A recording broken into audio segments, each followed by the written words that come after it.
¿ya? ¿Cuál es la idea de hacer una curva circular compuesta?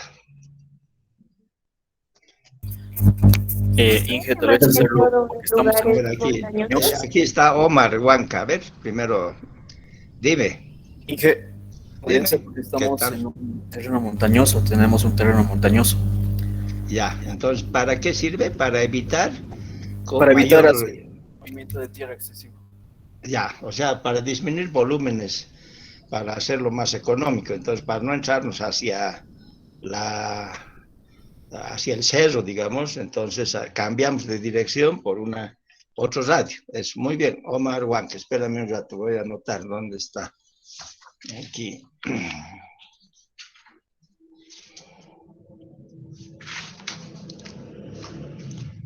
Ya, con este es cuatro puntos de participación y el resto también, díganme, a ver, ¿qué más? Dentro Disculpen, de la curva circular, a ver, dime.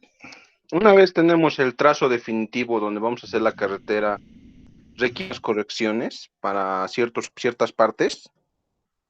Correcciones, a qué nivel, digamos? ¿Qué correcciones? A ver, dime. Seguí Un, comentándome, te voy a valer un punto por eh, preguntarme. Abel Mamani, voy a buscar un hasta que terreno me aclares. montañoso, por decirlo así, hay unas zonas que, yo digo, en un terreno montañoso hay Sí, subidas muy empinadas. ¿Cómo podemos hacer la corrección ahí con las curvas? allá. O sea, la única forma de poder disminuir pendiente es aumentar longitud, o sea, hacer mayor desarrollo. Es lo que normalmente se hace en las carreteras, o sea, mayor recorrido para poder ganar esa pendiente, es lo que se hace. Ahora, vuelvo, a ver, tal vez aquí no he dicho, pero en carreteras principales la pendiente máxima, más o menos, en carreteras más o menos buenas que quiero que tengan futuro, va a tener crecimiento esa vía, 9% sería la pendiente máxima, ¿ya? Máxima, esa es la que debería dominarnos. Pero si tenemos en algún sector 12, por decir algo, si se puede hacer mayor desarrollo, esa es la clave, mayor distancia de recorrer para poder bajar esa pendiente. Pero si no se puede, por decir, en el caso que tú me dices, no puedo, o sea, aquí hay 12% y no puedo bajar y quiero que esté con 9, digamos. O puede haber la circunstancia de que esos 12% o 14% no puedan subir los vehículos, porque el suelo es roca destrozada, o sea, no se puede adherir la llanta con el suelo y por eso empieza a patinar y no puede subir. Así ocurre. Yo me acuerdo de un proyecto, El Gato, parece que se llamaba la subida del Gato, era a Sacambaya y me dijeron que haga mejoramiento. Entonces, ¿qué puedo hacer si en ese lugar no se podía hacer, no se podía hacer mayor desarrollo? Lo que yo te decía, aumentar más longitud. Entonces, ¿qué he hecho? Ha sido una variante, buscar otro trazo. En ese lugar hay que buscar otro trazo, no hay otra. Y buscamos otro trazo y va a tener una pendiente del 9, o tal vez haciendo con ese trazo tienes 10, digamos, ya, pero has bajado de 14 o de 2, entonces estaría ya mejorado esa vía, ¿no? O sea, una de las opciones de mejorar sería la pendiente. Una de las opciones, tenemos varias para hacer un camino, te dicen, hágame un mejoramiento. Entonces, para hacer el mejoramiento tenemos que, ya hemos comentado también, aumentar los carriles, digamos, o sea, las dimensiones más que todo. Si el ancho de carril es 250 y sumado el otro carril de 250 para un camino, entonces aumentamos a 3 metros el ancho de carril. Ese es mejorar. La otra cosa para mejorar es cambiar la capa de soldadura. Si era de tierra, podemos ponerle de ripio. Y si no, y así vamos subiendo y subiendo, ¿cuál sería la mejor opción? ¿Listo? Ya. Listo, me estaban mandando un WhatsApp. Entonces, eso es lo que se hace. Tal vez quieres más alguna aclaración, Abel, pero ya te he puesto un puntito. Pero dime nomás No, si quieres. está bien entendido, gracias. Ya, no, con todo gusto. Yo les he dicho, pregúntenme, o si no, yo cuando pregunté me tratan de responder y van ganando un puntito por participación, ¿ya? Ahorita, por ejemplo, 7 menos 5, ya había sido. Bueno, estuve hablando por teléfono, por eso 2 minutos que me ha atrasado, ¿no? Pero no es porque yo quería, sino que justo me llaman a ese momento desde La Paz para preguntarme si les voy a mandar dinero. Bueno, aquí a Joel Cócabas le vamos a aceptar. Listo, 87, ¿no? Entonces no necesito abrir el otro link, ¿no? Entonces tiene que pasar de 100 para que yo abra. ¿Alguien más quiere preguntarme algo?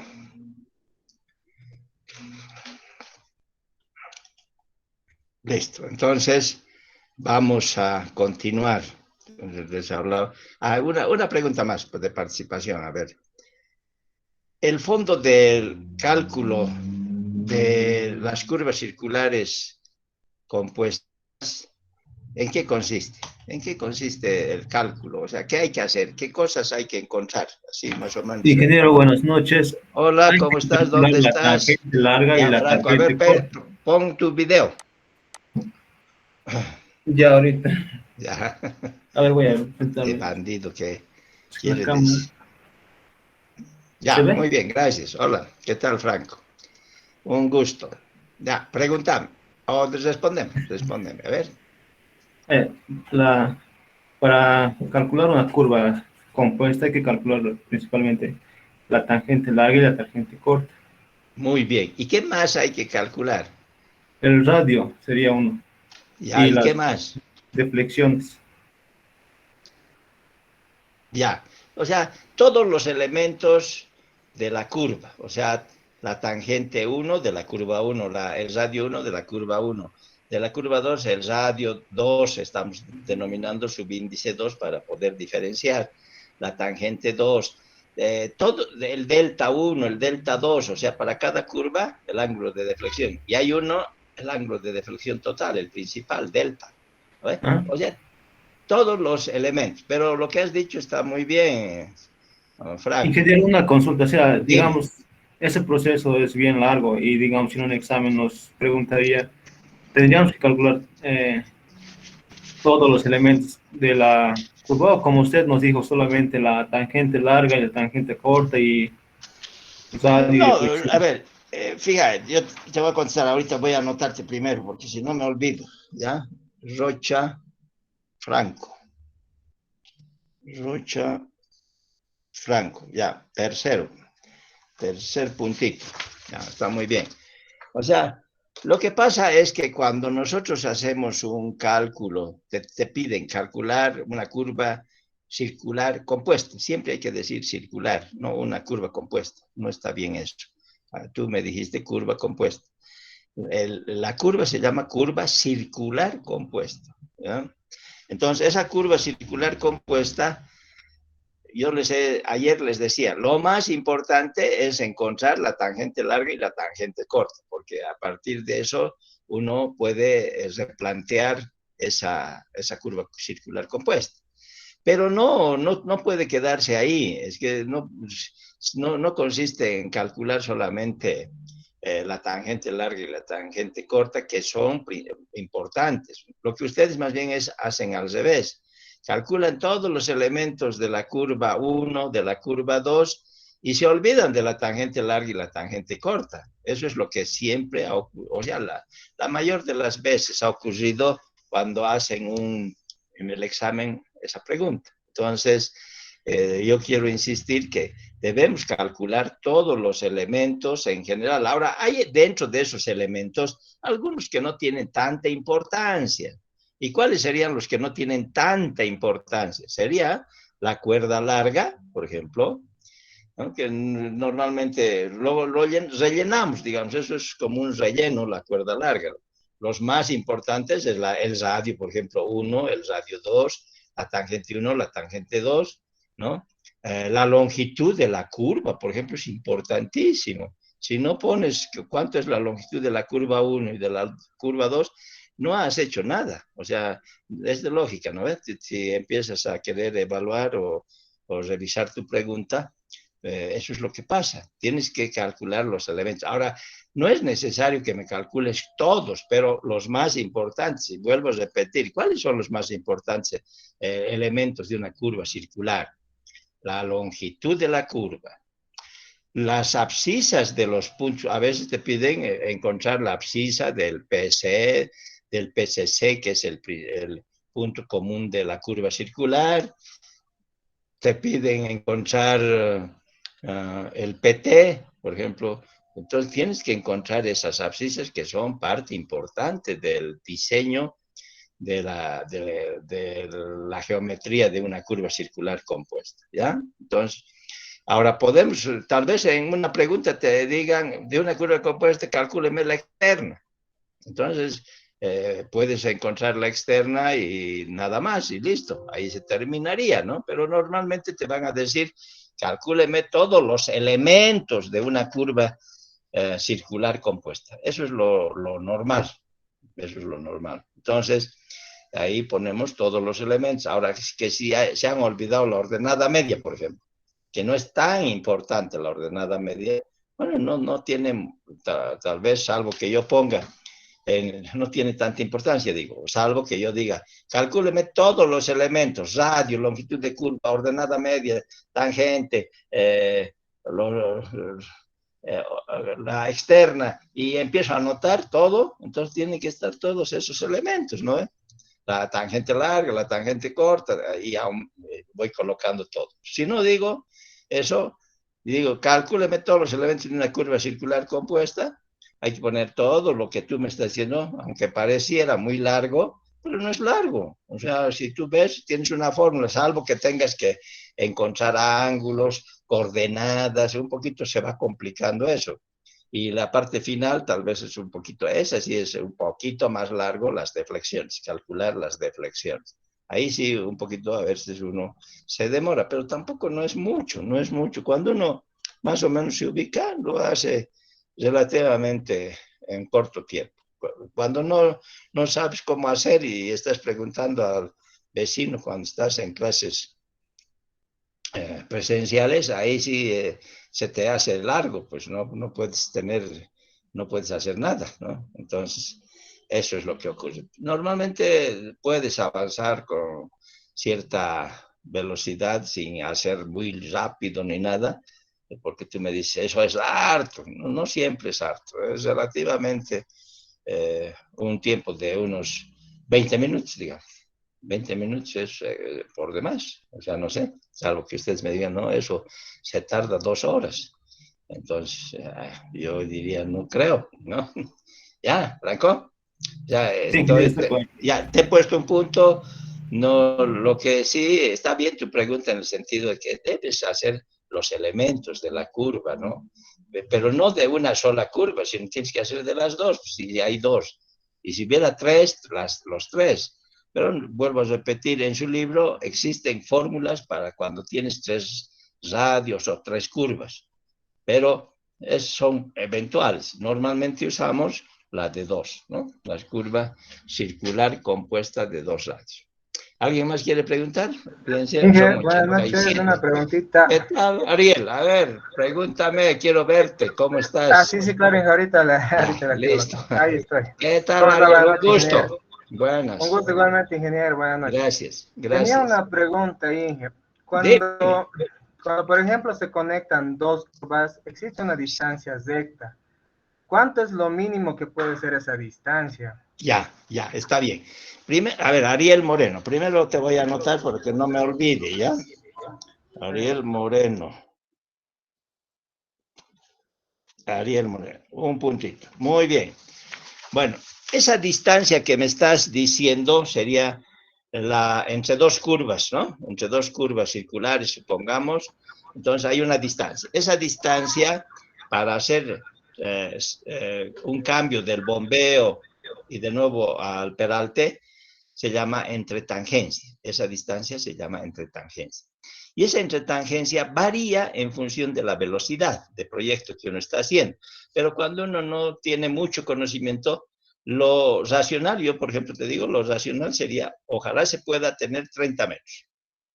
30 metros y cambias de nuevo la curva, ¿ya? Si no se puede 30 metros, bueno, pues tal vez analizando ya con las tablas, con las normas de diseño geométrico, podríamos llegar a 25 tal vez, si la velocidad es baja, ¿ya? Pero así a ojo, o sea, para saber en la mente, 30 metros sería la mínima longitud de entretangencia, ¿ya? ¿Listo? Eso es lo que me has preguntado, ¿no? Sí, sí, excelente, ingeniero, muchas gracias. Listo, ¿no? Con todo gusto. Gracias a vos por preguntarme. ¿Ya? ¿Alguien más? O sea, bueno, no se olviden, eso se llama, esa distancia, tangencia. Termina la curva, se llama PT, ¿no ve? Principio de tangente. Hasta que aparezca de nuevo otra curva, que es PC, que es la abscisa PC de la segunda curva, esa distancia, que es una recta, es entretangencia. Y esa distancia mínimo se recomienda 30 metros. ¿No? O sea, así, ojo. ¿Por qué? Porque en función de la velocidad de proyecto de esa carretera, varía eso, va aumentando. Por ejemplo, si vas a 120 kilómetros o 100 kilómetros, necesitas tener más entretangencia, porque esos segundos estás ya llegando. Y en las normas dice tiene que estar 15 segundos en tramos rectos, y entonces tienes que calcular cuánto sería en longitud, ¿no? O 10 segundos, no me acuerdo de eso. Eso puntual ya no conozco, tendría que ver normas y decir cuántos segundos debe estar en tramo recto para hacer un cambio. Por lo tanto, yo lo que les enseño es mínimo 30 metros y ya estaría bien. Pero también quiero aclarar, existen en Bolivia, han hecho hace años atrás un cuarto tipo de curvas que son las curvas invertidas o inversas, ¿no? He comentado, las curvas inversas o invertidas. Esas no tienen entretangencia, cero de entretangencia. Pero yo no les enseño, y el libro tampoco tienen curvas inversas o invertidas, que es lo que se llama. Y no tiene porque, pues, no se recomienda en carreteras. Pero vuelvo a decir, han hecho hace años, especialmente en terrenos montañosos, donde es muy difícil tratar de tener una distancia de entretangencia de 30 metros. Entonces, han hecho directamente, termina el PC, o el PT, mejor dicho, de la curva, y ahí mismo empieza el PC de la siguiente curva. Entonces, no hay entretangencia. Eso se hace, pero no es adecuado en caminos, no está bien. Ese tipo de curva, a ver, ¿para qué sirve? ¿O en qué usaríamos más que todo? A ver, yo les he dicho, a ver, alguien que me conteste por un puntito. Las usan más las... Voy a activar mi cámara. ¿En qué? Se usa para transportar gas o... Ya, en los oleoductos, o sea, en las tuberías, ya, en alcantarillas, por ejemplo, puedes cambiar directamente sin hacer entretangencia. O sea, ahí hay ese tipo de curvas, ¿no? En tubería para cambiar. ¿Por qué? Porque el petróleo, el oleoducto, lo que sea, es maleable, se adapta rápidamente, entonces no hay problema, ¿ya? Bueno, a ver, espérame. Ya parece que tienes otro puntito más. Ingeniero, una consulta en cuanto a las ecuaciones de empalme. ¿En qué casos o por qué se hace esa ecuación de empalme? O sea, ¿en qué casos se cambia la curva, como ayer nos estaba explicando? Ya. ¿O por qué se cambia? Es lo siguiente, a ver, esas ecuaciones de empalme se usan, es común, no es que antes se usaba y ahora ya no se usa, no, generalmente se usa. Ponte que tienes 500 kilómetros. Y ocurre 500 kilómetros de diseño. O sea, lo que quiero es que sepas que tienes una longitud bastante apreciable, 500 kilómetros, o si quieres 200 kilómetros es harto. Entonces, cuando tú estás terminando un trabajo, puede ocurrir que un sector donde hace un rato uno de tus compañeros dice, hay una zona donde tiene 13% de pendiente, y supongamos en tu proyecto que hiciste, hay un lugar que hay 13%, pero y tú dices, ¿ahora qué puedo hacer? Y empiezas a revisar ese lugar y encuentras que hay una variante, hay una opción de cambiar el eje del camino. Entonces digo, bueno, voy a cambiar el eje del camino desde esta progresiva y encuentro otra progresiva para volver al camino que diseñamos. Entonces, esa es una variante. Entonces, para no corregir todas las progresivas de los 500 kilómetros o de los 200 kilómetros, es que se adopta esta ecuación de empalme para poder continuar con la misma progresiva que tenías antes. O sea, ya no necesitas cambiar planos, no necesitas cambiar nada, solamente en ese sector vas a modificar y vas a decir, se ha hecho una variante y la progresiva es tanto y termina en el camino original que estamos haciendo en tal abscisado. Y listo, y de ahí continúas. Para eso sirve, para no volver a hacer todo el diseño, porque si no tienes que volver a rehacer, por ejemplo, ya estás terminando un proyecto y no vas a rehacer todos los planos, porque generalmente cuando tú haces un proyecto entregas a la institución que te ha contratado planos originales, firmados. Si haces una supervisión, cuando se termine el trabajo, se llaman planos as-built, o sea, los planos definitivos del camino con el que se ha construido. Entonces, en esos planos tienes que, no solamente es en CD, sino tiene que, o sea, en digital, no siempre, no solamente es así, tienes que hacer que sea en físico. Entonces, en físico elaboras los planos y pones ahí la firma. Tienen que firmar los que han estado participando. Y ese se llaman planos as-built, ¿no? O sea, los definitivos. Pero volviendo a tu pregunta, o sea, generalmente las variantes es porque quiero modificar el trazo de un camino, ya sea en la etapa de diseño o también en la etapa de construcción. O sea, por ejemplo, tú tienes una construcción y tienes unos planos que estás construyendo con esos planos, pero resulta que quieres un lugar cambiar. Entonces, para cambiar, no vas a cambiar después todas las progresivas, sino haces una ecuación de empalme. Entonces dices, el camino antiguo, o sea, el original, esta es la progresiva.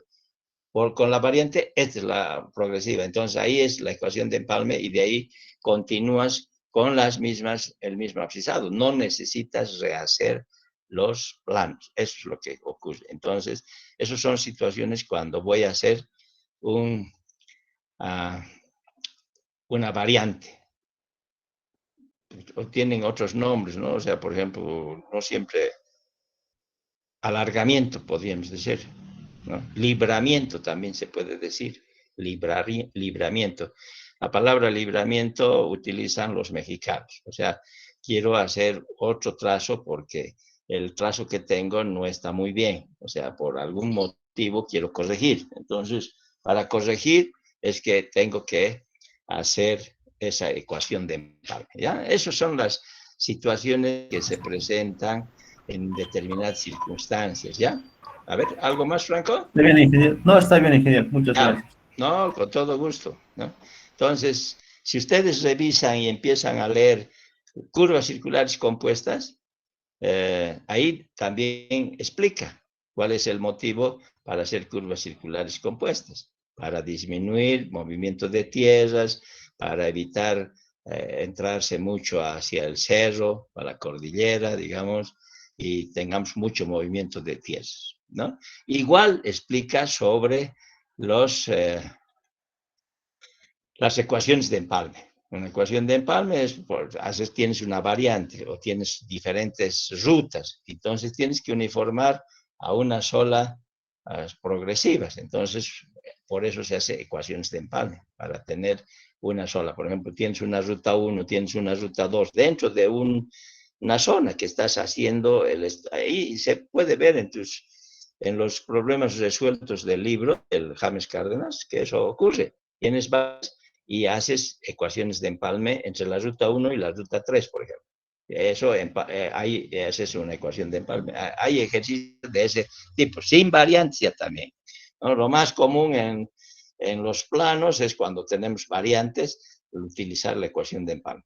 Pero en el libro existen, tienes una ruta 1, tienes una ruta 2, una ruta 3, o un camino que llaman 1, el 2 y la 3, que están en un mismo sector, y quiero hacer ecuaciones de empalme. Ahí tienen, van a ver resueltos. Entonces, entre la 1 y la 3, donde se unen, ahí se hace ecuación de empalme, no donde no se unen. O sea, si no se pueden unir la 1 con la 3, no hay ecuación de empalme, pues no hay. Tienen que unirse. O sea, la 1 con la 3 en algún punto. Entonces, ahí en ese punto donde se une, es la ecuación de empalme. ¿Ya? ¿Listo? Normalmente, o sea, en cualquier punto se puede unir, no siempre tiene que ser en un PC o en un PT, puede ser en cualquier punto. Pero ahí más o menos, si ustedes revisan los ejercicios resueltos que tienen en el James Cárdenas, generalmente están en un PC o en un PT, las ecuaciones de empalme, porque ahí justo se unen, ¿no? Pero si no se unen ahí, se unen en otro punto, entonces en el punto donde se une hay que hacer la ecuación de empalme. No siempre tiene que ser en el PC y en el PT, digo, ¿ya? Y donde se une el camino, ¿no? No, tampoco en el PI. En el PI no se puede unir, ¿no? O sea, el PI es un punto de la poligonal nomás. No es un punto donde está pasando el carro. El vehículo no pasa por ahí. El camino no pasa por ahí. Entonces, por eso es que a veces en los ejercicios hay progresiva del PI. Eso es de la poligonal cuando uno hace. Pero entonces, cuando uno quiere hacer el abscisado del camino, tienes que ir a utilizando ese PI, restas y vas a encontrar la tangente y determinas el PC. Y del PC, la longitud de la curva, y así vas determinando el abscisado. El abscisado es del camino, no de otros puntos, ¿no? O sea, por ejemplo, el origen de una curva circular, por ahí no pasa el camino, ¿no? No pasa por el punto O de origen de la curva. Pasa por, al terminar el radio, la longitud de esa curva. Entonces, por ahí es que tienes que ir calculando cuánto es la progresiva, ¿no ven? Eso es lo que se maneja, progresivas, es a lo largo del camino, ¿no? Otra cosa es que tenga una poligonal base. Por ejemplo, ustedes tal vez no me han entendido algún rato. Cuando uno hace un trabajo, a ver, esto tal vez es interesante para ustedes cuando, diga, me contratan a mí, por decir algo, me contratan y me dicen, quiero que me hagas un camino que hace años hice, Pucara, Río Sacambaya. Por ejemplo, es Pucara, Río Sacambaya. Eso es en Independencia. Entonces, bueno, no hay camino. O sea, hay que hacer un diseño de construcción, digamos, ¿no? ¿Por qué digo diseño de construcción? Porque no hay camino. En cambio, yo podría utilizar otra fase de estudio, que es diseño de rehabilitación o proyecto de rehabilitación. Es cuando uno ya tiene un camino y se han dañado la capa de rodadura, por decir algo, y quiero volverlo a rehabilitar. O sea, a poner de nuevo una capa adecuada sin cambiar especificaciones. Eso es rehabilitación. Y otro es el proyecto de mejoramiento. Entonces, mejoramiento es cuando te dicen, hazme un mejoramiento. Entonces, tienes un camino y quiero mejorar. ¿Qué cosas voy a mejorar? Hemos aprendido. Se puede mejorar el radio. O sea, la velocidad de proyecto, porque en base a la velocidad de proyecto está el radio. Se puede mejorar las pendientes, o sea, disminuir las pendientes. O sea, si tenemos un camino con 13% y me dice haga un mejoramiento, no lo voy a dejar 13%, tengo que en lo posible buscar otro trazo si es necesario para que tenga 10, 9, y entonces ya estoy contento, eso he mejorado, si no, no he mejorado nada. Si me dicen haga un mejoramiento y el ancho del camino de la calzada es 5 metros, no lo voy a dejar en 5 metros, tengo que mejorar a 6, ¿no? O sea, 1 metro más aumentar a la calzada. Si se puede un poquito más, pero lo mínimo, fíjense, yo estoy mejorando no a lo máximo, o sea, por ejemplo, de 5 a 7,3, por ejemplo, que sería el ideal, no lo estoy haciendo así. ¿Por qué?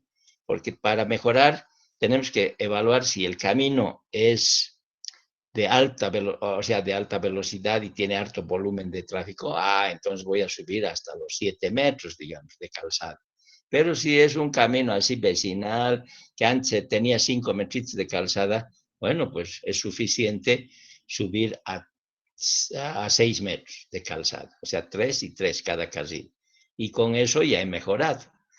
También se mejora con la capa de rodadura. O sea, si estaba empedrado y me dice, mejor este camino, ¿qué voy a hacer? No voy a bajar a ripio, ¿no? Tengo que subir si es ya empedrado, tendré que poner una capa de rodadura, que puede ser asfáltica o puede ser una losa. Entonces ya veo cuál de las dos vale la pena y estoy mejorando. Entonces, eso es mejorar, ¿ya? No decir, bueno, pues hago el mismo trazo y igualito se queda, he mejorado. No has mejorado nada. Tienes que ver qué parámetros puedes mejorar, ¿no? Entonces, así entregas el proyecto y bueno, ya está bien, pues has hecho un mejoramiento de una vía, ¿no? Bueno, volviendo a lo que les decía. Me dicen, haga un proyecto de una carretera, el diseño de una carretera. Me dicen entre Pucara y Río Sacambaya. Ese, por ejemplo, cuando yo hice hace años, ese tiene 1000 metros de desnivel, 1000 metros de Pucara, Río de Sacambaya, que es el límite con La Paz, que es ahí al frente está Inquisibi, la provincia de Inquisibi, y en esos 1000 metros de desnivel hay que recorrer más o menos unos 22 kilómetros. Ese es el proyecto, 22 kilómetros para 1000 metros. Entonces, en terreno montañoso es eso, montañoso. Entonces, yo tengo que ver primero cartas del Instituto Geográfico Militar y empiezo a ver por dónde puede ser el trazo. O sea, porque no voy a cortar el cerro ni nada de eso, tengo que ir viendo por dónde puedo ir el recorrido. Entonces, me hago una faja. Esa faja de terreno, cuando es montañoso, puede llegar a los 180 metros de ancho. Esa es una faja de la toma de topografía. Tenemos que hacer topografía en esos 180 metros. Y voy a trazar ahí una poligonal. O sea, el topógrafo, cuando empiece a hacer el trabajo, va a trazar una poligonal en el terreno. Va a ir marcando. Y después de eso, recién viene al gabinete la topografía. Una vez que se ha hecho la topografía, por ejemplo, por método tradicional, lo primero que se hace es la poligonal. Lo segundo que se hace es la nivelación. Y lo tercero que se hace es la toma de topografía, o sea, todo ese ancho para encontrar curvas de nivel, saber cómo es las curvas de nivel. Y si estás haciendo a diseño final, esas curvas de nivel tienen que ser cada metro. Si estás haciendo a prediseño, entonces cada 5 metros. ¿Ya? Entre curva y curva, 5 metros. Y si no, hasta de 10 metros, pero ya es harto, ¿no? Harto error. Menos exacto va a ser ese tu trabajo. Bueno, pero entonces, ¿qué has hecho? Has hecho esa toma de topografía en 180 metros, o 190, o 120 metros. Más o menos, esos son los años que tienes que hacer todo el levantamiento topográfico. Y de ahí vas al gabinete y con el ingeniero empieza a ver en esa faja de terreno de los 180, empiezo a definir mi eje del camino. Entonces, no siempre tiene que ser lo que ha hecho el topógrafo. Esa es la poligonal base, se llama. Eso se llama poligonal base. O sea, empiezas tú a marcar y puede que en un lugar sea el mismo que la poligonal base, pero tú vas viendo por dónde sería tu eje de camino. Entonces, ahí haces recién el trazo del eje del camino.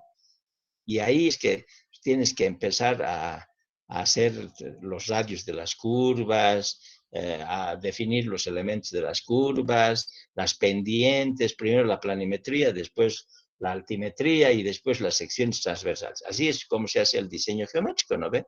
Se hace la planimetría. Entonces en la planimetría tenemos la planimetría de la poligonal base de la topografía que se hace. Entonces, en base a esa topografía, ahí tú, como ingeniero civil, empiezas a trazar el eje del camino. Puedes que en esos 180 metros de ancho tengas 3 alternativas también. O sea, que tengas 3 opciones y de las 3 vas a elegir la mejor y haces su diseño final de la mejor alternativa. O sea, queriendo ampliar más lo del trabajo, porque hemos estado viendo nosotros que empezamos por encontrar varias variantes y de todas esas alternativas o variantes definimos cuál va a ser la ruta a elegir para hacer el diseño final. Pero ya tenemos la topografía, ya no tienes que ir de nuevo a hacer el levantamiento, ya tienes la faja de terreno. Lo que sí tienes que hacer es el replanteo. O sea, cuando ya has terminado tu diseño, tienes en los planos, con esos datos tienes que ir al campo y marcar ya el eje del camino. Y ahí está recién el eje del camino. No es cuando uno lo manda al topógrafo y hazme el trazo, una poligonal. Algunos hacen directamente, eso no crean que no se puede hacer. Si no sabe el supervisor, nadie te controla, tú puedes decir al topógrafo, bueno, anda y me vas marcando cada 20 metros una estaca. Me colocas estacas y terminas porque me ha exigido la institución a la que estoy trabajando este proyecto que esté replanteado. Entonces, ¿qué hace? Cuando está haciendo la poligonal recién base, ahí ya lo está replanteando. Entonces, cuando termina el proyecto, dice, ahí está replanteado, está estaqueado ya todo. Pero no, una sola vez fue y era esa la poligonal base. O sea, no es lo mismo la poligonal base que el eje del camino. Pero se puede hacer esa trampa. O sea, no sé si me entienden. O sea, de esa poligonal base queda el eje del camino. Lo que pasa es que cuando uno quiere hacer bien, tienes que ver en los planos o en la computadora por dónde sería mejor el trazo. Entonces, ahí vas a ir viendo que no es siempre la poligonal base. Vas a cambiar, puedes modificar y el eje del camino puede ser diferente, completamente diferente, no la poligonal base, ¿ya? No sé si me han entendido. O sea, cuando el topógrafo va, hace un levantamiento, pero ese es un levantamiento de una poligonal, pero no es el eje del camino. Pero vuelvo a repetir, a veces especialmente en las alcaldías provinciales, te dicen, bueno, hágame el diseño, pero después, al final, ustedes me lo estaquean, o sea, para que empiece la construcción. Entonces, eso es un doble trabajo, o sea, debería ser otro trabajo. Pero ¿qué hacen muchos ingenieros? O sea, bueno, varios ingenieros, no diré muchos, varios ingenieros. Dice, bueno, haremos la poligonal directamente en el terreno y vamos replanteando ya. Y ahí está el eje. Entonces, no ha buscado economía en el trazo, porque siempre la idea, ¿para qué trazamos? Yo podría ir y trazo una recta y una curva y listo, y ahí está, definido. Tengo que buscar que no haya mucho corte, mucho relleno, que sea racional el diseño. Entonces, ahí está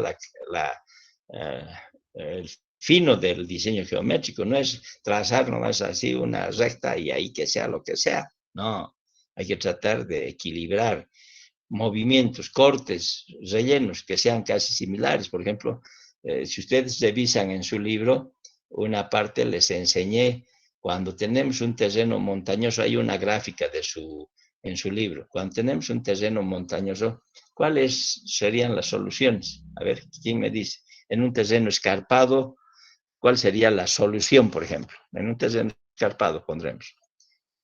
¿Cómo se hace el camino? ¿Cómo es su característica del camino? A ver, ¿quién me dice? No sé si está en su libro. A ver, voy a buscar ahorita.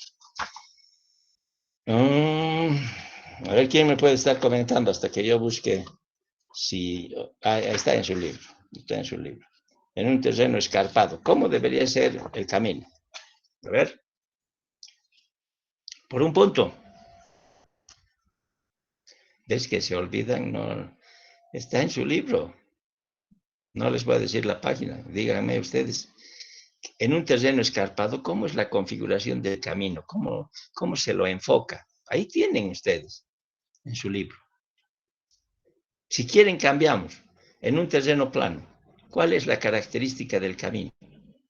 Por ejemplo, veamos el Chapare. ¿Cuál es su característica del camino? ¿Cómo se hace? ¿Cómo es la configuración del camino?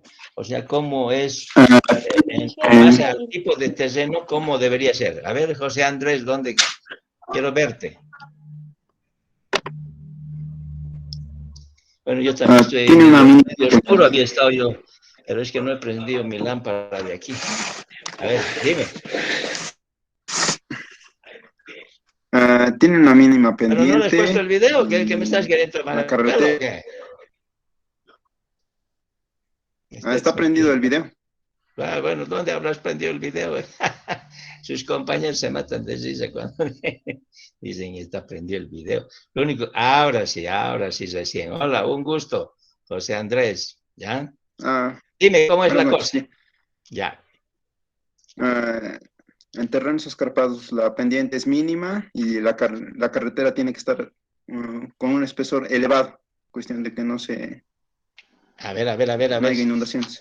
A ver, espera, yo te voy a hacer valer un punto, pero no está bien. A ver, seguí. A ver, pasa José Andrés. Espera, voy a buscar. José Andrés, ya, un punto. Ya, aquí va un puntito. A ver, repetime de nuevo para que aprendamos. A ver, para que yo te corrija, si no... A ver, ¿cómo? Yo lo que digo, fíjate, es así. La pendiente... Un poquito general. Tenemos un tipo de terreno. Bueno, les he dicho plano, ondulado, montañoso y escarpado. Si tenemos un terreno plano, ¿cómo más o menos es la configuración del camino? ¿Cuál es su característica? Y por eso les dije, el ejemplo, imagínense el Chapare, Chimoré, por ahí, ¿cómo son los caminos? Por ejemplo, yo he hecho proyectos ahí del Senda F, Senda 3, no sé, era abecedario, parece Senda A, B, C, así tiene la nomenclatura, ¿no ve? Si mal no recuerdo, sí, Senda A, B, C, D, así manejan en ese sector. Entonces, ¿cómo lo ves al caminito? ¿Cómo es su forma del camino? Eso me estoy yendo, la configuración del camino, ¿cómo es en base al tipo de terreno? Si tenemos un terreno plano, el Chapare es plano, ¿no ve? Chimoré, todo eso es plano. Entonces, ¿cómo se hace el camino? ¿No? José Andrés. A ver, Abel Mamani. Gracias, José Andrés. Un punto tienes ya. Buenas noches, ingeniero. ¿Cómo estás, Abel? ¿Qué tal? Por lo que tengo en mis apuntes, en un terreno plano, se podría decir que necesito un pequeño terraplén para evitar inundaciones. Muy bien. Ariel Mamani. Abel Mamani, ingeniero. Ya. Abel, discúlpame. 4 puntos. Muy bien. A ver, dime de nuevo, para que todos sus compañeros estén acordándose. O sea, en un terreno plano, ¿qué hacemos, Abel? Requiere un terraplén para evitar inundaciones. Ya, muy bien. Y el escarpado, ¿cuál es su característica? Por ejemplo, yo cuando tenía que hacer para vincular la provincia Cercado con la provincia Chapare, cuando se ha hecho por la Guayacán, se ha hecho, ¿qué cosa hemos hecho en ese sector? En terreno escarpado hay 2 opciones, ingeniero. ¿Cómo? En terreno escarpado hay 2 opciones. Una puede ser corte u otra puede ser un túnel. Muy bien, Abel. Excelente. Eso que ha dicho Abel, su compañero, lo tienen en la página 36, por si acaso. Y hemos visto eso en las diapositivas al hablar, al charlar. Hemos visto eso. Esa es una característica. No es que nos estamos inventando. O sea, en terreno plano generalmente es un terraplén que se hace. En un terreno ondulado o en lomerío es una sección mixta, que es mitad terraplén y mitad corte. En cambio, en un terreno montañoso es puro corte, generalmente es puro corte. Y en un terreno escarpado es corte en la parte superior del cerro, hacemos un corte del cerro, o si no, un túnel. Eso es lo que tienen dibujado, esquemático. Eso te da una idea de cómo es en función del tipo de terreno, las carreteras. Un poquito te da idea, nada más, no es que tiene que ser así forzosamente, sino que te dice que esas serían unas condiciones que deberíamos tener en general. A ver, alguien más quería levantar la mano, yo estaba viendo, ¿no? A ver. No sé, había varios, pero no, como he estado anotando y todo, ya después ya no hay. Pero a ver, voy a mirar quién ha levantado la mano. David Sergio Mamanias, ¿levantó la mano o no? Bueno, no sé. Yo estaba viendo que levantaron la mano. Ya, ve, fíjense, hay cositas así sencillas que ya se han olvidado, Pero si quieren hacerme alguna pregunta, díganme algo que quieran entender un poco más o que no necesariamente siempre tiene que ser de la materia, tal vez alguna inquietud que tengan o alguna cosa que les ha llamado la atención, ¿no? Bueno. Ingeniero, buenas noches. Hola, ¿qué tal? ¿Cómo estás? Dime. Ingeniero, una consulta. José Álvaro. ¿Cuánto de ancho se debe levantar cuando se realiza el primer levantamiento topográfico, Inge? Ya. ¿Cuánto de ancho es el recomendable? Ya. Eso está en función de las condiciones del terreno y de la situación de la zona, ¿no? Por ejemplo, a ver, a mí me tocó hacer el proyecto de la Capitán Staris. El camino de la Capitán Staris antes apenas era de 6 metros, sí, 8 metros, exageraremos, 8 metros que sea, con la acequia, con todo. Entonces, yo he tenido que ver en los planos reguladores de la ciudad de Cochabamba, porque hay planos reguladores. Ahí te dice, en este sector, esta avenida va a tener tanta sección. O sea, ya está definido, por eso está aprobado. Generalmente eso aprobaron el año 61, 1961. En Cochabamba aprobaron eso. El Ayacucho, por ejemplo, era una calle nomás. Y resolvieron el año 61 decir, va a ser una avenida y se tiene que entrar a las rasantes. Y eso se firmó y se definió que tenía que ser una avenida. Y hubo un alcalde que resolvió, dijo, bueno, aquí hacemos la avenida y aunque se opusieron y todo, ensanchar. Entonces, lo mismo más o menos que la Capitán Staris, por ejemplo. ¿Qué ha pasado? Los vecinos se unieron, se juntaron con el alcalde o tuvieron reuniones y dijeron, bueno, nosotros vamos a ceder gratis. Queremos una avenida aquí. Entonces, para que hagamos la avenida y podamos tener una mejor vía, nosotros cedemos gratis, pero usted vota, o sea, la alcaldía tenía que votar las casas viejas, o sea, todos retirar. Entonces, la alcaldía ha levantado todos los escombros, o sea, con su maquinaria ha levantado todo, y bueno, estaba definido que sea, si mal no recuerdo, es 25 metros, o sea, el ancho de esa avenida. Bueno, entonces, ¿yo cuánto voy a hacer? O sea, se ha ensanchado, se ha abierto, y bueno, pues me ha tocado hacer el levantamiento. No voy a hacer 120 metros, no ve que no, porque solamente la avenida dice que es 25, entonces he hecho seguramente 30 metros, un poquito para ir verificando dónde teníamos que tal vez ir cortar un poco más, nada más, no puedo hacer más ancho, ¿no ve? Porque ya está definido cuánto tenía que ser. Pero en estos lugares así alejados donde no hay nada de opciones, mejor dicho, no hay nada de caminos ni nada, tenemos que, nos dice, o sea, en el DBC, documento base de contratación, ahí dice, tiene que hacer una faja de 180 metros, por kilómetro 1.500 puntos, y así te dan información que tienes que cumplir. Entonces, si es terreno montañoso y no hay camino, bueno, pues tomamos 180, 140, 160, dependiendo lo que nos indique o lo que yo propongo, porque no siempre el DBC puede decir, queremos que haga de 180 metros de ancho de faja de terreno, la topografía.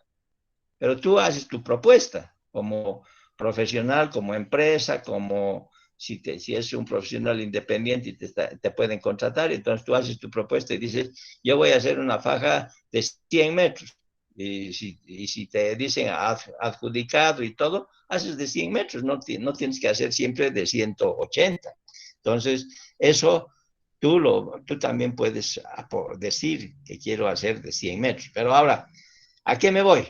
Si estás en el altiplano, por ejemplo, en el altiplano ahí, que es un terreno plano, y tienes que hacer un camino, y te dicen de tal pueblo a tal otro pueblo, o sea, ya tienes que saber de qué lugar a qué lugar tienes que hacer el camino, ¿no? Porque no te vas a inventar vos y decir, yo voy a hacer un camino de tal. La institución que te contrata hace eso, te dice de tal comunidad a tal comunidad. Bueno, entonces, como es terreno plano, y si empiezo a ver y no necesito atravesar pueblos o en el trazo del camino, entonces yo puedo definir, como es terreno plano, 50 metros, o sea, 40 metros, 80 metros, o sea, menos, porque no necesito más, porque es terreno plano. O sea, la configuración del terreno es casi similar. Entonces, ¿para qué voy a hacer de 200 metros, pues, si no se justifica? Entonces, cuando es terreno montañoso o escarpado, necesitas mayor ancho de la faja de la toma de topografía, el que te la he dicho, 180, 140, por ahí necesitas ese ancho. Pero si estás en un terreno plano, no puedes hacer 180 porque es todito similar, entonces solamente harás por dónde crees que va a ser el camino, o 40 o 40 metros de ancho de faja, o podías llegar tal vez a 60, bueno, pero no a los 200 metros de ancho de faja, ¿no? Entonces, está en función de del terreno. Si el terreno es relativamente fácil y es uniforme, casi igual en los 100 metros de ancho, ¿para qué voy a hacer en 100 metros? Puedo hacer en 40 metros o en 60, ¿no? Eso es lo que se considera como ancho de la toma de topografía, ¿ya? ¿Listo? Ahora, por ejemplo, otro detalle. Cuando estamos haciendo la nivelación, por el método tradicional, estoy comentando, porque hay otras formas de hacer la nivelación.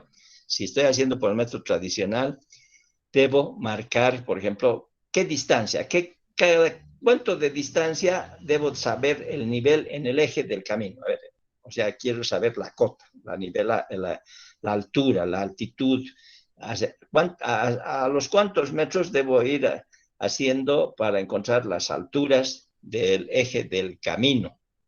A ver, vuelvo a repetir si quieren. He hecho el trazo del eje del camino, digamos. O si quieres, de la poligonal base. No hay problema, porque cada uno tiene después su interpretación. Haces de la poligonal base. Cuando estás haciendo la poligonal base, les he dicho, eso es el primer trabajo, hacer la poligonal. El segundo trabajo es la nivelación. Entonces, debemos nivelar la poligonal base, debemos nivelar. Y para nivelar, ¿a qué distancia debo ir tomando en el eje de esa poligonal? ¿Qué distancia se debe tomar como racional para hacer un diseño final, por ejemplo? Entre un punto y otro punto de la poligonal, ¿a qué distancia debo hacer sus alturas? O sea, cada qué distancia debo encontrar las cotas, digamos, eso es en otras palabras. A ver, ¿cada qué distancia para hacer un diseño final? O si quieren, en otras palabras, cuando ustedes hacen la topografía, cuando ustedes hacen una topografía, estoy cambiando un poco la pregunta, cuando haces una topografía, ¿cuál es la distancia racional que se considera que no hay cambios en la topografía, en la configuración del terreno? ¿Cuánto es esa distancia? Porque yo podía hacer de las poligonales cada metro, digamos la poligonal, hacer su altura cada metrito, o sea, ¿cuánto es de altura cada metro? Es un trabajo de hormiga, no se acostumbra a hacer ese tipo de trabajo. Entonces tenemos una distancia que se considera que no hay un cambio de la configuración del terreno. ¿Qué distancia es esa? A ver. Pueden, yo creo, pueden. Por eso es que les estoy preguntando. ¿O no? ¿O ya se han perdido? ¿O están escuchando fútbol? A ver, coméntenme más bien si hay fútbol, cuál está ganando. A ver, díganme de Colombia, ¿cómo es la cosa? ¿Cómo ha terminado? 0-0, Inge. ¿Terminó? Sí, Inge. Ay, qué desastre. Ecuador se ha defendido bien. Eso vi del primer tiempo. Del segundo tiempo no he visto. Qué desastre. Empate entonces 0-0. Lo de Bolivia estaba bueno, ¿no? Ni he visto, pero vi el resultado. 4-0 había sido. Muy bien eso. Pero los otros partidos, ¿quién está ganando? A ver, ya que no quieren darme la respuesta a la pregunta que he hecho. ¿Quién está ganando en los otros partidos ahorita? Yo no sé ni quién está jugando ahorita. ¿Quién está jugando ahorita? ¿Quién sabe? Todos están muy Argentina, dedicados Perú. a la clase. A ver, dime, Franco, ¿cómo es? Argentina, Perú 0-0. ¿Argentina con quién? Perú. Ah, ya, gracias. En Argentina, ya. 0-0. Otro partido. Venezuela, por ejemplo, recién va a jugar, ¿o qué? A las 8. Ah, ya, gracias, Sergio, gracias. O sea, no sé nada ahorita, por eso que yo al ver si que no pueden contestarme, yo digo, bueno, pues entonces contéstenme por lo menos que los resultados, quiero saberlo, o sea, porque no sabía, ¿ves? No sabía, de Colombia no sabía. Vi el primer tiempo y yo veo directamente, pues, de canales de Colombia, o sea, la transmisión. Bueno, entonces, ¿cómo es? Inge, ¿sería cada 50 o 100 metros? Ya, voy a anotarte, porque no está bien, pero te voy a anotar, porque el hecho de que participes me gusta, pues. Franco Gerson Rocha. Ya tenías, parece, todo, pero voy a anotarte. ¿Dónde estás, Rocha? 4 tienes, o 5 puntos. Muy bien. O sea, cuando nosotros hacemos un diseño final, se considera la distancia que no cambia mucho la configuración del terreno, 20 metros. Es por eso que tomamos cada 20 metros. O sea, cuando hacemos un diseño de una carretera, estamos midiendo la poligonal cada 20 metros y sabemos qué altura tiene cada 20 metros para hacer la configuración del terreno, si va subiendo, si va bajando, en el eje de la poligonal, ¿no ve? En el eje. Entonces, esa es la distancia que normalmente consideramos racional, donde no hay mucho cambio. O sea, porque trabajar cada 5 metros, cada 3 metros, así, es demasiado trabajo, ¿no? Entonces, se ha visto que se acepta hasta 20 metros como una distancia racional donde no hay modificaciones. Pero aquí viene, si yo estoy en una curva donde va variando la configuración del terreno cuando estoy haciendo el camino, entonces ahí puedo hacer cada 5 metros y también cada 10 metros. Esas son las dos alternativas. Cuando estamos en un lugar donde es un cerro, digamos, y estoy haciendo una curva, entonces ahí tenemos variación en los volúmenes de movimiento de tierra. Por lo tanto, si es muy cerrada la curva, o sea, su longitud es pequeña y el radio es pequeño, entonces puedo tomar cada 5 metros para saber cómo es las secciones transversales en esa curva. Y si no, cada 10, la segunda opción. Y la normal, en tramos rectos y en curvas amplias, cada 20 metros. Eso es a diseño final. Pero no voy a hacer a diseño final, sino voy a hacer a prediseño, o sea, que también se llama factibilidad, también se llama estudio de identificación, así se llama la factibilidad, estudio de identificación. Entonces, ahí puedo hacer cada 50 metros, la distancia entre punto y punto, como también puedo subir a 80 o hasta 100 metros, o sea, entre un punto y otro, 100 metros. Eso quiere decir que va a haber más error, porque de un punto a otro punto, 100 metros, en 100 metros puedes subir y bajar la configuración del terreno, donde cambia los volúmenes. Entonces, como estás haciendo a prediseño, o sea, a factibilidad, entonces se puede aceptar 50 o 60 o 100 metros, pero no es exacto, es aproximado, nada más aproximado. Pero cuando uno hace a diseño final, Las distancias que se recomiendan donde no cambia la configuración del terreno es 20 metros, ¿ya? Eso es lo que quería que me den la respuesta, cada 20 metros. Y si no, podemos hacer en curvas cada 5 o cada 10 metros, ¿ya? ¿Listo? Bueno, está, no sé si le han entendido, si no han entendido, díganme que no he entendido, ¿no? ¿Está bien? ¿O alguna otra pregunta? Porque nos estamos alargando, habían estado 8 menos 8 minutos y no hemos entrado todavía a la materia. Estamos ahí hablando de asuntos, pero yo no me corro, o sea, a mí me gusta que me pregunten, que participen, que puedan ir aprendiendo. ¿Ves? Había esa figura que les he comentado que está en su libro en la página 30 y tantos, que les he dicho, en el 30, ¿sabes dónde está? En la 36, por ejemplo. Esto tiene su importancia, porque ahí sabes uno, estás en un terreno ondulado, normalmente cómo es la sección del camino, o sea, cómo es la sección del camino, es una sección mixta, ahí está corte y terraplén. En ondulado es así. ¿Y qué hay que tratar de hacer cuando tenemos este tipo de terreno? Hay que tratar de equilibrar tanto el corte como el terreno sean la misma cantidad para poder repartir, para no hacer puro cortes así. Pero si estás en un terreno montañoso, no hay casi terraplén, pues, o sea, la mayoría va a ser corte y corte y corte. Entonces, uno cuando hace el perfil longitudinal del eje de tu camino, entonces tratas ahí de buscar lugares donde aproveches para rellenar, ¿no? O sea, no botar todo el material de corte, porque si no, ¿en dónde se botan todo el material? Tiene un nombre, a ver, ¿saben? ¿Quién me puede decir? ¿Cómo se llama? Los lugares especiales o específicos para acumular el material que sobra del movimiento de tierras, en corte, por ejemplo. ¿Saben? ¿No? ¿Botadero? A ver, botadero, está Acopio, bien.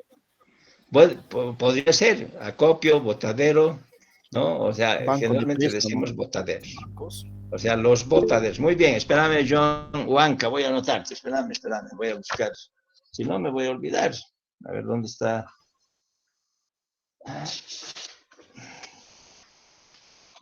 Aquí está la lista. A ver, ¿cuál era? ¿Quién era? Huanca, ¿dónde estás? Ya. No, ¿quién me dijo botadero? No, John Omar Huanca. Espérame un ratito. Yo dije botadero. Ya, espérame un ratito. John Omar, ya, con eso están los 5 puntos. Ya, listo. ¿Quién más dijo? ¿Alguien me dijo? Sí, yo botadero. Yo dije Ernest, José, ¿qué me dijiste? acopio, dije. Ya. El acopio normalmente, te lo voy a hacer valer, pero el acopio normalmente es para acumular agregado, acopiar material, acopiar. En cambio, para botar material, ahorita que José Andrés vamos a preguntarte, ya espérame un segundito. Entonces, el acopio es acumular material granular, arena, es acopiar bolsas de cemento, bueno, eso es acopio más que todo, pero no importa. José Álvaro Arnés. Ay, ¿dónde estás? Arnés, José Álvaro, ya, un punto, ya, bien. A ver, José Andrés Apaza, ¿qué querías decirme? Tenía una consulta. Si el terreno fuera ondulado, pero el material fuera limo orgánico, o sea, un material que no usamos para construcción, ¿podríamos nivelar el terreno? O sea, solo excavación.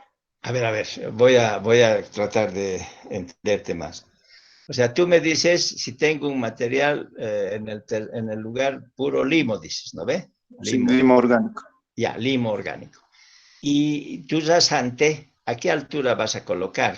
O sea, ¿a esa misma altura o más arriba o cómo sería la rasante, la cota del camino terminado? Digamos que sea cerca, ¿no ves? O sea, que no esté mucha diferencia, o sea, 40 centímetros, así. Tienes que sacar. Todo ese material hay que sacar.